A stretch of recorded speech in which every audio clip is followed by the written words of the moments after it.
Europe 1. Le vrai faux, bonjour Géraldine Vosner. Bonjour Patrick, bonjour à tous. Ce matin, vous parlez du blocage des prisons qui se poursuit. Un mouvement dont on ne voit pas l'issue tant le malaise est profond, manque de place, radicalisation, sous-effectifs. Les recrutements et la prime proposée par le gouvernement aux syndicats sont loin de leur suffire et chacun y va de son constat désolé. Pour François Bayrou, cette crise couve depuis des années.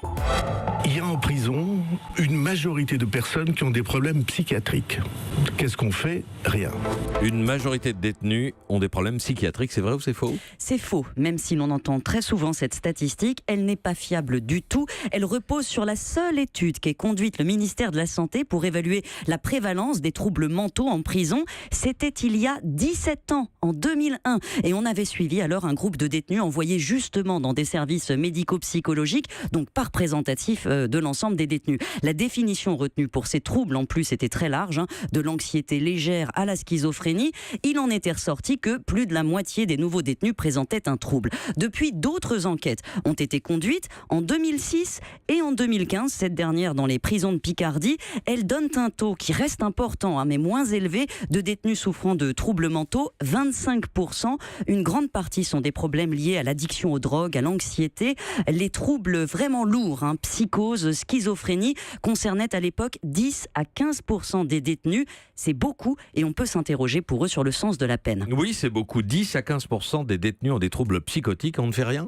On ne fait pas rien, non. Depuis 2010, 9 unités spéciales ont ouvert dans des hôpitaux pour les accueillir. Ce sont des prisons hôpital psychiatriques, si vous voulez.